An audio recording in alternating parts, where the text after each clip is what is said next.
नमस्कार दोस्तों, स्वागत है आप सभी लोगों का पॉलीटेक्निक क्लासेस के एक और नए वीडियो पर।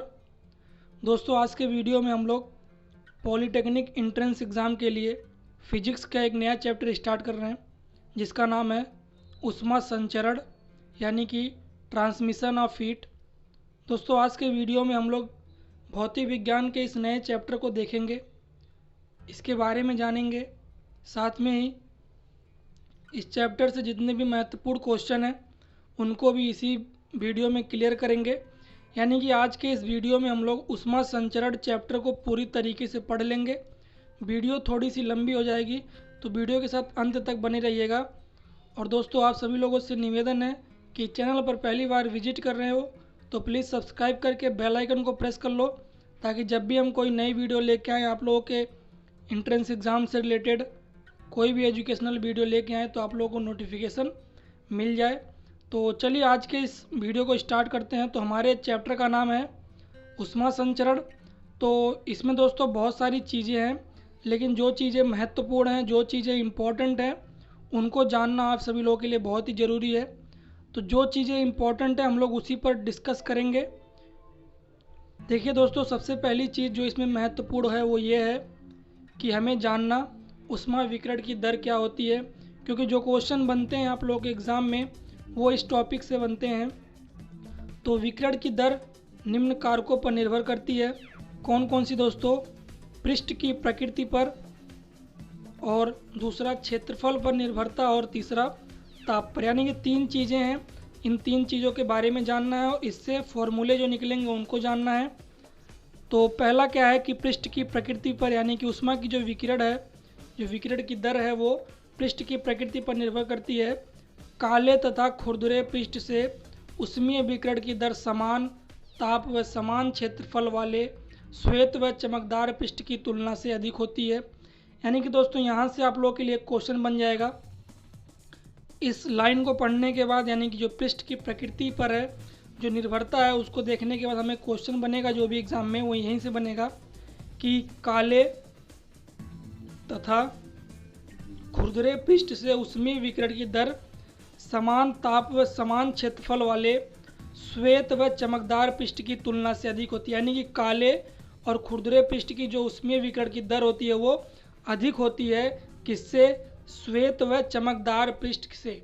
अगर क्या हो, अगर विकिरण की दर क्या हो? समान ताप व समान क्षेत्रफल वाला हो। ठीक है, तो यहाँ से ये चीज़ें कंफर्म हो गई कि काले और जो खुरदुरे पृष्ठ होते हैं उनका जो ऊष्मीय विकिरण होता है, ऊष्मीय विकिरण की दर होती है वो अधिक होती है किससे? श्वेत व चमकदार पृष्ठ से। अगला क्या है कि क्षेत्रफल पर निर्भरता, यानी कि डिपेंड ऑन एरिया। तो ऊष्मीय विकिरण की दर जो होती है, जिसे हम लोग Q/T से जानते हैं, पृष्ठ के क्षेत्रफल A के अनुक्रमानुपाती होती है। तो जब कोई भी चीज़ अनुक्रमानुपाती होती है तो उसको इस सिंग से डिनोट करते हैं, यानी कि चिन्ह से डिनोट करते हैं। तो Q/T अनुक्रमानुपात A, यानी कि जो विकिरण की दर होती है वो क्षेत्रफल के अनुक्रमानुपाती होती है। यानी अगर विकिरण की दर बढ़ेगी तो क्षेत्रफल भी क्या होगा? बढ़ेगा। अगर विकिरण की दर कम होती है तो क्षेत्रफल भी क्या होगा? कम होगा। और तीसरा जो इम्पोर्टेंट टॉपिक है वो इम्पोर्टेंट है बहुत ही, ताप पर निर्भरता, यानी कि डिपेंडेंस ऑन ऑफ टेम्परेचर। तो उसमें विकिरण की दर जो होती है Q/T वो पृष्ठ के तापमान T की चतुर्थ घात के अनुक्रमानुपाती, यानी कि दोस्तों जो T है उसकी पावर 4, यानी कि चतुर्थ घात के अनुक्रमानुपाती। यानी कि दोस्तों अनुक्रमानुपाती होती तो है लेकिन वो तापमान के चतुर्थ घात के अनुक्रमानुपाती होती है। तो यहाँ से हमें एक फॉर्मूला मिलेगा Q/T अनुक्रमानुपात T की पावर 4, और यहाँ से एक फॉर्मूला निकल के आ जाएगा E = स्टीफन नियतांक T की पावर 4। यानी कि ये जो हमारी ये जो चिन्ह है वो क्या कहलाता है? स्टीफन नियतांक। अब दोस्तों यहाँ पे एक और चीज़ जान लेना चाहिए, न्यूटन का शीतलन नियम। यहाँ से भी एक फॉर्मूला बनेगा और उसका भी जो है क्वेश्चंस में यूज़ करेंगे हम लोग। तो किसी वस्तु की वायु में ऊष्मा हानि की जो दर होती है वो वस्तु तथा वायु के ताप के अंतर के अनुक्रमानुपाती है। सिंपल सा एक लाइन है, इसको समझ लेना। जो Q अनुक्रमानुपाती क्या हो जाएगा? θ1 - θ2 T। यानी कि जो ऊष्मा हानि की दर होगी वो वस्तु तथा वायु के ताप यानी कि वस्तु और वायु के ताप के अंतर के अनुक्रमानुपाती होगा। तो यहाँ से एक फॉर्मूला ये बन गया। तो हम लोगों ने कौन कौन से फॉर्मूले देख लिए, एक तो न्यूटन का शीतलन नियम, उसके बाद एक स्टीफन नियतांक वाला यानी कि जो स्टीफन नियम है ताप पर निर्भरता का, और ये क्षेत्रफल पर निर्भरता में हमें एक फॉर्मूला मिला। 3 फॉर्मूले यहाँ पे क्लियर हो गए। अब आगे बढ़ते हैं। तो हम लोग क्या करेंगे, वो लोग क्वेश्चन करते हैं, ठीक है। तो अब क्वेश्चन देखेंगे कौन कौन से क्वेश्चन हैं, कैसे हैं। क्वेश्चन के आंसर देने की कोशिश करिएगा आप लोग भी, और मैं बताऊंगा आप लोगों को आंसर भी इसके। तो पहला प्रश्न कह रहा है कि किसी वस्तु की सतह से उत्सर्जित विकिरण की दर अनुक्रमानुपाती होती है किसके, परम ताप के वर्ग के, परम ताप के तृतीय घात के, परम ताप की चतुर्थ घात के।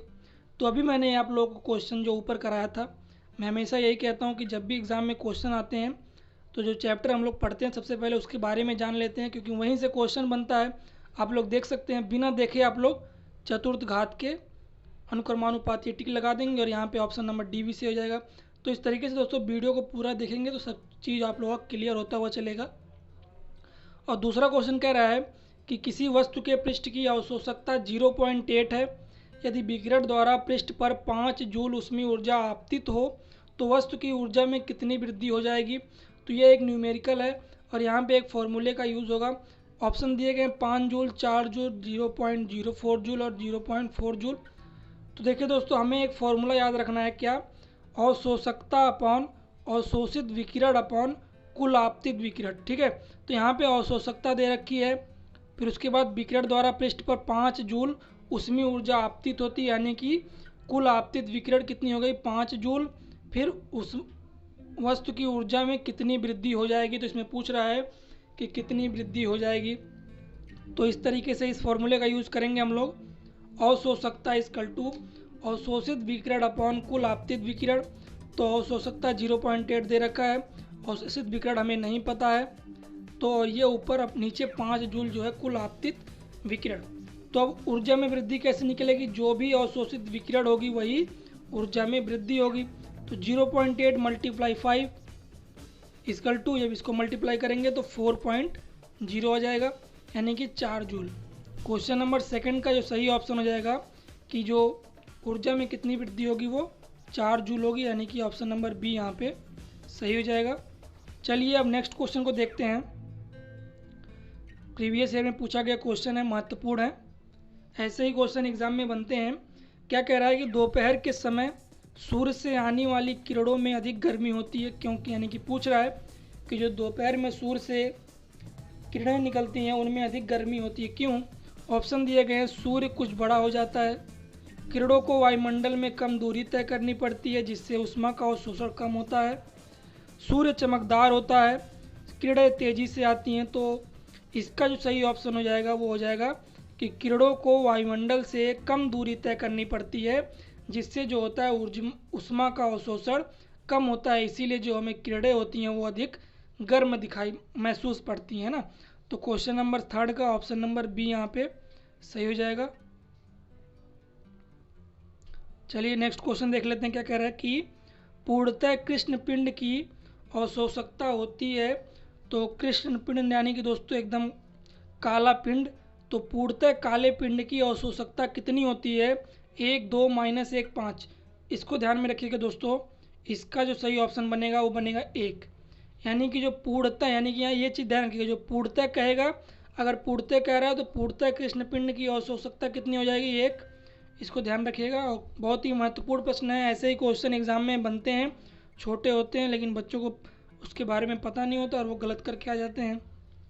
अगला क्या कह रहा है कि कंबल से ढकने पर बर्फ नहीं पिघलती। ऑप्शन दिए गए हैं, क्योंकि कंबल ऊनी होता है, क्योंकि कंबल ऊष्मा का सुचालक होता है, क्योंकि कंबल मोटा होता है, क्योंकि कंबल ऊष्मा का कुचालक होता है। तो क्वेश्चन नंबर 5, कंबल से ढकने पर बर्फ नहीं पिघलती क्योंकि कंबल ऊष्मा का कुचालक होता है, यानी कि उसमें से ऊष्मा एक तरफ से दूसरी तरफ नहीं जाती है। तो ऑप्शन नंबर डी यहाँ पे सही हो जाएगा। अगला प्रश्न कह रहा है कि ऊष्मा सबसे तेज़ी से संचरित होती है, संवहन द्वारा, विकिरण द्वारा, चालन द्वारा या फिर सभी में समान। तो ऊष्मा सबसे तेज़ दोस्तों किस में संचरित होती है, किसके द्वारा संचरित होती है? तो ये विकिरण द्वारा, यानी कि विकिरण द्वारा ऊष्मा का संचरण सबसे तेज होता है। और दोस्तों बता दो, जो सूर्य से आने वाली जो किरण होती है उनका जो मतलब जो गमन होता है वो विकिरण ही कहलाता है, यानी कि वो विकिरण के माध्यम से आती हैं। अगला प्रश्न कह रहा है कि एक पृष्ठ की अवशोषकता 0.4 है, इस पर आपतित 10 जूल ऊष्मा में से कितना परिवर्तित हो जाएगा? दोस्तों इसका जवाब आप लोगों को नीचे कमेंट करके बताना है। ये आप लोगों के लिए क्या है, होमवर्क है। मैंने ऊपर एक क्वेश्चन कराया था, सेम वही फॉर्मूला लगेगा, बस थोड़ा सा चेंजेस करना है। आप लोग आई होप कर लेंगे। तो इसका जो सही जवाब आप लोग कमेंट करिएगा। अगले वीडियो में देखेंगे किसका सही जवाब आया है और मैं इसको आप लोगों को सॉल्व भी करा दूंगा। तो ये एक पृष्ठ की अवशोषकता 0.4 है, इस पर आपतित 10 जूल ऊष्मा में से कितनी परिवर्तित हो जाएगी? ऑप्शन दिए गए 6 जूल, 4 जूल, 9.6 जूल या फिर 2.5 जूल। तो आई होप आप लोगों ने वीडियो को पूरा देखा होगा। अगर जिन बच्चों ने वीडियो को पूरा देखा है वो इसका जवाब देने की पूरी कोशिश करेंगे, ताकि मुझे पता चल सके कि आप लोग इस वीडियो को पूरा देखते हैं। क्योंकि दोस्तों इसलिए मैं वीडियो के स्टार्टिंग में कभी नहीं कहता हूं कि मैं आप लोगों से क्वेश्चन पूछूंगा, क्योंकि आप लोगों को अगर सब कुछ जानकारी रहेगी तभी आप लोग कोई क्वेश्चन कर पाएंगे। आई होप आप लोगों को ये वीडियो अच्छी लगी होगी। अगर अच्छी लगी तो लाइक कमेंट शेयर करना मत भूलिएगा। चैनल पर पहली बार विजिट कर रहे हैं तो प्लीज़ सब्सक्राइब करके बेल आइकन को प्रेस कर लीजिएगा। वीडियो देखने के लिए धन्यवाद। मिलते हैं नेक्स्ट वीडियो में दोस्तों।